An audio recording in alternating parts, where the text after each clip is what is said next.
So it's very apt, I think, today that we have this reading from Ephesians when Eunice and Bernie are celebrating their wedding anniversary.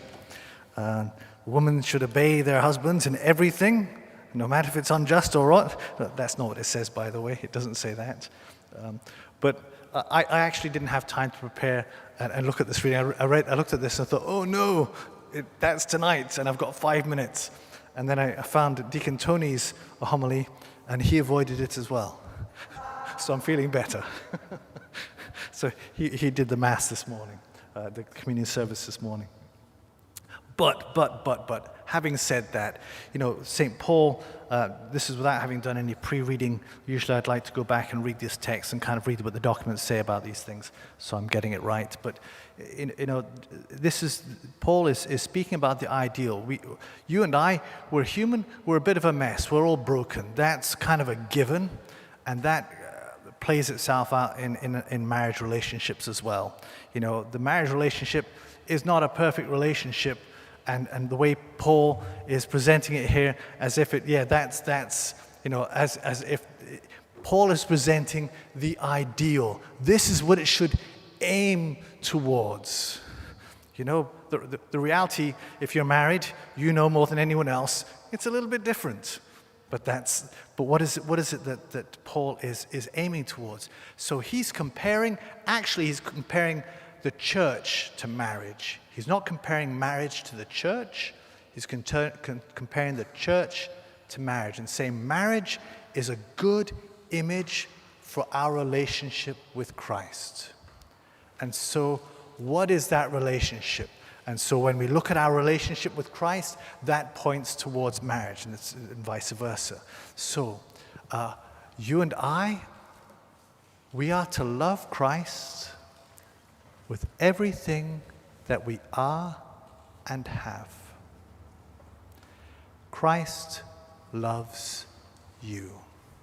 He loves you to the extent of giving himself fully, laying down his life for you. He has poured himself out for you without stint, without holding anything back. His love for you has no limits, and his desire is that you join yourself with him and together are able to spend eternity together. And our response is to give ourselves back to him fully and completely in love. Obeying his law, obeying his teaching as he is our head. And it's when we know that we are loved, when we know that this other person has an unconditional love for us, it is easy then for us to give ourselves, because we know this person will never ask us to do anything that is not good for us.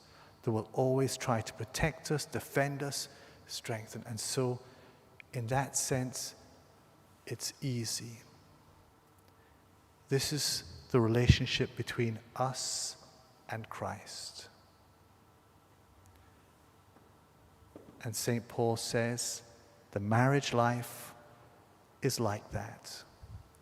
That the wives and the husbands love each other to the extent, well, the wives entrust themselves to their husbands, and that the husbands lay down their lives for their wives. They give themselves completely for her good. I'm sure more can be said about it, but that's just a little brief overview anyway. So we thank God for the gift of marriage, for the gift of love, and also for the gift of Bernie and Eunice to one another.